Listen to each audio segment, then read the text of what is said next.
वालेकुम। आज का हमारा जो टॉपिक है वो फिज़िक्स के बारे में है। फिज़िक्स का जो मोशन है उन मोशन के ऊपर जो लॉज बनाए गए हैं, क्लियर, जिसको हम लोग न्यूटन्स लॉ ऑफ मोशन कहते हैं। Newton first law of motion, Newton second law of motion, Newton third law of motion. तो आज हम लोग पढ़ेंगे Newton first law of motion. Newton first law of motion का जो स्टेटमेंट है वो स्टेटमेंट पढ़ने से पहले कुछ एग्जाम्पल है, मैं वो एग्जाम्पल आप लोगों को समझाऊँ तो ये पूरा जो स्टेटमेंट है वो आप लोगों को समझ आ जाएगा। तो सबसे पहले देखो, एक बुक है वो टेबल के ऊपर पड़ा हुआ है। अब आप उसको जितना कहो कि आप यहाँ बुक को आप जितना बोलो कि हटो, मूव करो, ये करो, वो आपकी कोई बात नहीं सुनेगा, वो कोई हरकत नहीं करेगा, वो कोई चेंज नहीं लाएगा। और चाहे अगर वो टेबल पड़ा हुआ है, टेबल के ऊपर बुक पड़ा हुआ है, दोनों इसी तरीके से उसके अंदर कोई चेंज नहीं आएगा। क्लियर? जब तक कोई एक्सटर्नल फोर्स उसके ऊपर अप्लाई ना हुआ हो, और वो एक्सटर्नल फोर्स, अब अगर मैं उस बुक को उठाऊं या बुक को पुश करूं तब उसके अंदर कोई चेंज आ जाएगा। या अगर कोई कार है, वो कार मूव कर रहा है, मूवमेंट कर रहा है, तो वो हमेशा मूवमेंट में होगा जब तक उसका जो रोड है, जिस रोड के ऊपर वो रेजिस्टेंस है, वो रेजिस्टेंस ना आ जाए।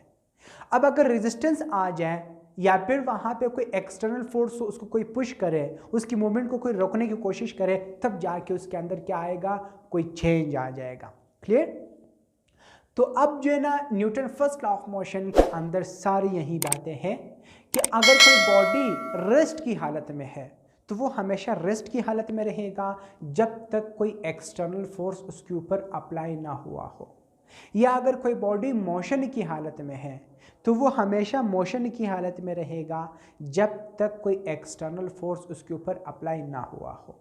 और एक्सटर्नल फोर्स तो होगा, लेकिन फोर्स दो तरह के फोर्स होते हैं। फोर्स एक बैलेंस फोर्स भी होता है और एक अनबैलेंस फोर्स भी होता है। अब जो है ना, यहाँ पे जो इसके अंदर रेस्ट के ऊपर जो फोर्स अप्लाई होगा या मोशन के ऊपर जो वो अप्लाई होगा, वो अनबैलेंस्ड फोर्स होगा।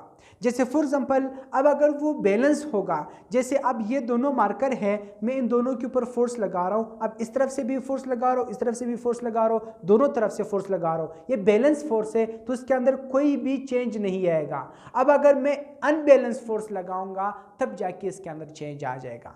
तो कोई भी बॉडी रेस्ट की हालत में है वो हमेशा रेस्ट की हालत में रहेगा जब तक कोई एक्सटर्नल फोर्स उसके ऊपर अप्लाई ना हुआ हो। या अगर कोई बॉडी मोशन की हालत में है तो वो हमेशा मोशन की हालत में रहेगा जब तक कोई एक्सटर्नल फोर्स उसके ऊपर अप्लाई ना हुआ हो, और वो एक्सटर्नल फोर्स भी होगा अनबैलेंस्ड फोर्स होगा। क्लियर? सो आते हैं हम लोग यहाँ पे Newton first law of motion. इसके स्टेटमेंट क्या है? स्टेटमेंट देखो, Newton first law of motion states that when a body at rest will remain at rest. कोई बॉडी अगर रेस्ट की हालत में है तो वो रेस्ट की हालत में ही रहेगी। या and a body in motion will continue its motion in a straight line with uniform velocity. एक स्ट्रेट लाइन में होगा और यूनिफॉर्म वेलोसिटी में होगा। अब मोशन के लिए स्ट्रेट लाइन का होना क्यों लाजमी है? क्योंकि अगर स्ट्रेट लाइन नहीं होगा, अब जैसे फॉर एग्जांपल आप लोग ड्राइविंग करते हो, कार ड्राइव करते हो, तो आप लोग स्ट्रेट लाइन में चलते हो तो वो उसकी जो स्पीड है वो बैलेंस स्पीड रहेगा। अब अगर कोई मोड़ आ जाता है, स्ट्रेट लाइन ना हो, कर्व लाइन हो, तो कर्व लाइन में जो फोर्स है उसमें कमी और ज्यादती आती है, क्योंकि जब भी मोड़ को जो ना उसको मोड़ना होता है तो लाजमी सी बात है कि उसकी जो स्पीड है वो कम करना होगा। क्लियर? तो इस वजह से यहाँ पे स्ट्रेट लाइन का होना लाजमी है। स्ट्रेट लाइन होगा तो उसकी जो मोशन है, जो मूवमेंट है, वो एक ही जैसा होगा, उसके अंदर कोई चेंज नहीं आएगा। Clear? With uniform velocity, the rate of change of displacement is called velocity.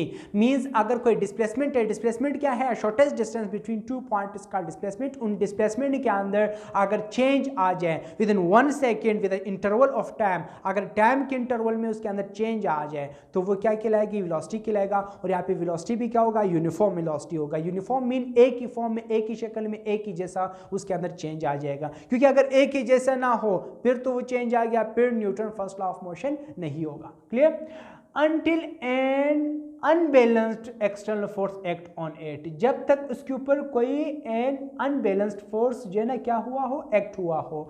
Unbalanced मैंने आप लोगों को समझा दिया कि वो अगर बैलेंस्ड फोर्स होगा, जैसे फॉर एग्जांपल जो है ना यहाँ पे एक बॉडी है, इस यहाँ पे भी 5 न्यूटन फोर्स अप्लाई हो रहा है, यहाँ पे भी 5 न्यूटन फोर्स अप्लाई हो रहा है, तो ये फोर्स क्या है, पैरेलल फोर्स है या बैलेंस्ड फोर्स है, वो एक ही जैसे है, तो इसके अंदर कोई चेंज नहीं आएगा।